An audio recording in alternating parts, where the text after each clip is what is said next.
Today, I want to look at our reading from the Acts of the Apostles. This book is a continuation of, or a companion to, the Gospel of Luke. The book of Acts gives us insight into some amazing things that happened after Jesus ascended, and it also helps paint us a picture of the struggles of the early church, many of which we still face today.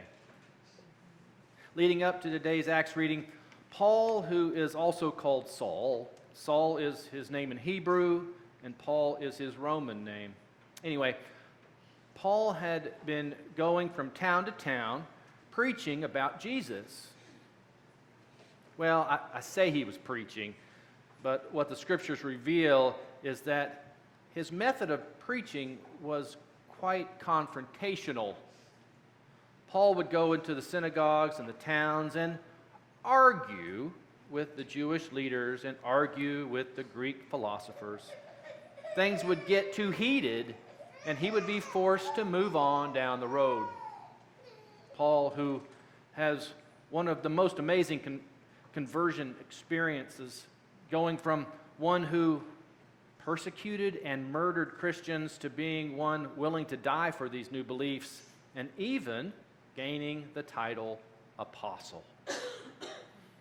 He is the one that the resurrected Jesus met on the road, which left him blind.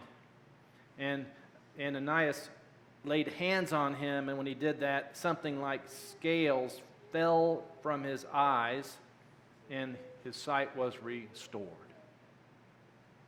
At this point, I think he should have been given the title Paul the Arguer, not Paul the Apostle. Well, after having to flee Berea and then Thessalonica, Paul gets sent to Athens and is waiting for the arrival of Timothy and Silas. Athens at the time was a city renowned for having an overwhelming number of idols, with ancient accounts suggesting there were roughly 30,000 gods and goddesses. It was famously noted that in Athens it was easier to find a god than a man. While waiting for his companions to join him, Paul did a little sightseeing, and the sights that he was seeing, the idols and the altars of so many gods and goddesses, it left Paul deeply distressed. This led him to spend several days doing what he did back then, arguing in the synagogue and marketplace with anyone who would listen. There were those in Athens who were curious at the possibility of there being 30,001 gods, so they brought Paul to the Areopagus, which is the center court of the city government, to hear him out in a little bit more formal capacity. I really like what Paul does here. I really do like what Paul does here. It's as if scales once again fell off him. However, this time, not from his eyes, but from his tongue, revealing the ineffectiveness of arguing with those who disagree with you. Standing in the center court of the city government, Paul stops arguing. I can't help but wonder if the understanding of the commandments of loving God and loving your neighbor finally come alive within him. You can't do one without the other. If you don't love God, you can't fully love your neighbor. And if you don't love your neighbor, you can't fully love God.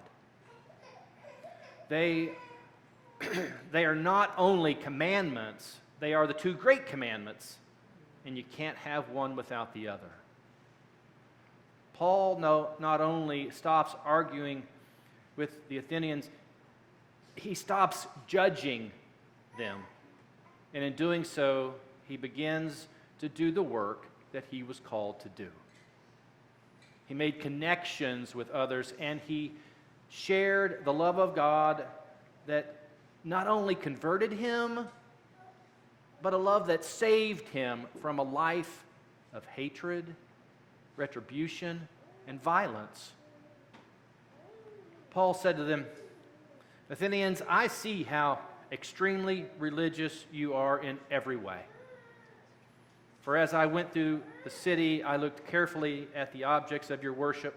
I found among them an altar with the inscription, to an unknown God. What therefore you worship as unknown, this I proclaim to you. The God who made the world and everything in it, he who is Lord of heaven and earth, does not live in shrines made by human hands, nor is he served by human hands as though he needed anything, since he himself gives to all mortals life and breath and all things.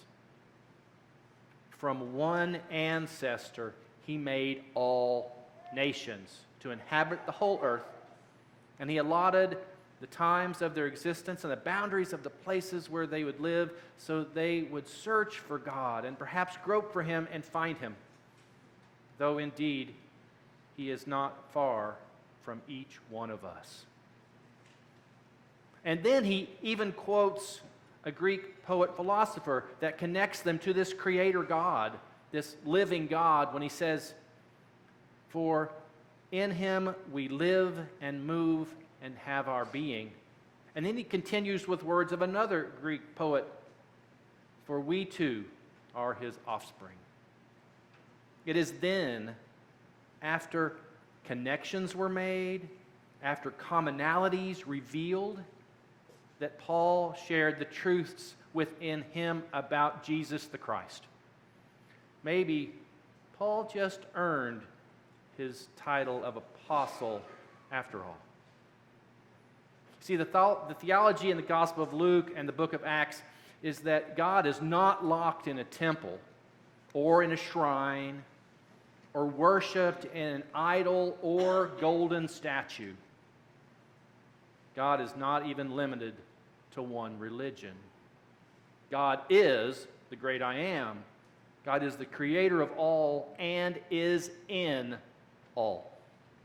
And to back this up, I'll quote Jesus from today's reading from the Gospel of John, who said, I am in my Father, and you in me, and I in you. For in him we live and move and have our being, for we too are his offspring.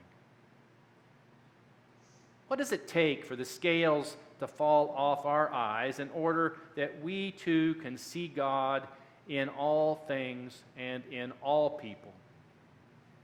What does it take for the scales to fall off our tongues so that we speak to our neighbors in a manner that overflows with grace, love, and kindness?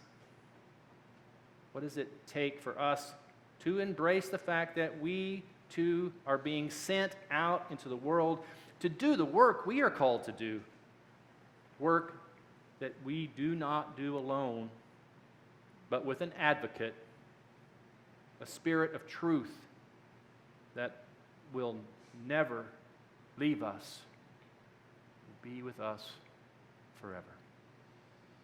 Amen.